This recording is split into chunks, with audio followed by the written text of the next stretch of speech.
Di sebuah desa kecil yang terletak di lembah hijau, masyarakat sedang bersiap-siap menyambut datangnya bulan suci Ramadan.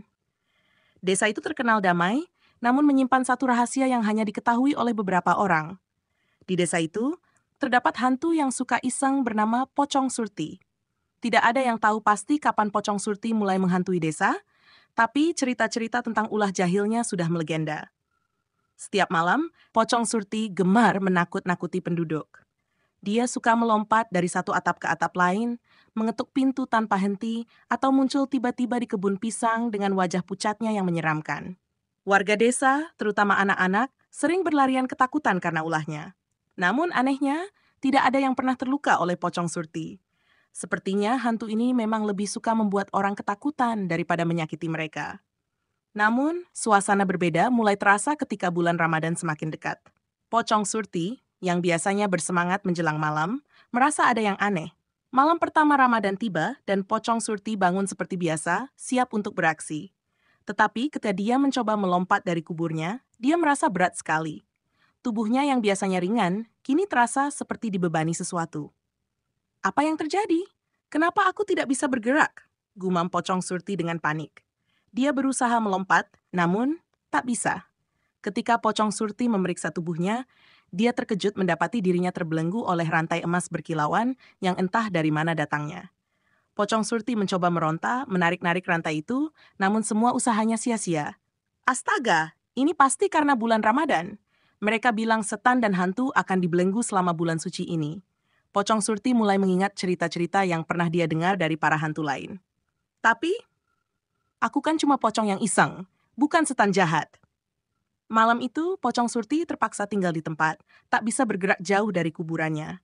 Dia hanya bisa duduk merenung sambil mendengarkan suara adzan yang berkumandang dari masjid. Sementara itu di desa, suasana tarawih berjalan lancar tanpa gangguan. Para penduduk merasa heran karena biasanya pada malam pertama Ramadan, Pocong Surti akan muncul dan membuat keributan. Tapi malam itu, semuanya tenang. Esok harinya, Pocong Surti masih berada di tempat yang sama. Dia mulai merasa bosan dan sedikit kesal karena tidak bisa melakukan apa-apa.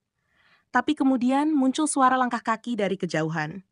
Ternyata itu adalah Pak Udin, tetua desa yang terkenal bijaksana dan suka bercanda. Pak Udin baru saja pulang dari masjid setelah menjalankan salat subuh. Ketika dia melihat Pocong Surti yang terbelenggu, Pak Udin tidak bisa menahan tawanya. Haha, Pocong Surti, kau kenapa di sini? Lagi latihan jadi patung, canda Pak Udin sambil mengusap-usap janggutnya. Pocong Surti mendengus kesal. Pak Udin, tolong lepaskan aku. Ini tidak lucu, aku benar-benar tidak bisa bergerak. Namun, alih-alih membantu, Pak Udin malah semakin tertawa. Tenang saja, Ramadan cuma sebulan. Anggap saja ini kesempatan buatmu untuk introspeksi diri. Mungkin Allah ingin kau istirahat dulu dari usil-usilanmu. Pocong Surti hanya bisa menghela napas panjang. Ya, mungkin benar juga. Tapi setelah Ramadan, aku akan kembali beraksi, Pak Udin. Pak Udin hanya tersenyum. Kita lihat nanti, Pocong Surti. Mungkin setelah sebulan, kau akan menemukan sesuatu yang baru. Selama sebulan penuh, Pocong Surti terpaksa liburan di halaman kuburannya. Warga desa yang biasanya takut padanya, kini malah merasa penasaran. Setiap malam, anak-anak desa berkumpul di sekitar Pocong Surti, bukan untuk takut, tapi untuk mendengarkan cerita-cerita seram yang Pocong Surti tahu. Dengan terpaksa, Pocong Surti menjadi pendongeng dadakan, menceritakan kisah-kisah hantu dari seluruh penjuru negeri yang dia kenal. Malam-malam Ramadan di desa itu pun berubah menjadi momen yang berbeda. Anak-anak tertawa, orang dewasa bercanda, dan bahkan Pocong Surti mulai menikmati perannya yang baru. Dia tidak lagi merasa perlu menakut-nakuti orang. Alih-alih, dia mulai merasa senang bisa membuat orang tertawa, bahkan jika itu berarti dia harus menjadi bahan olok-olok.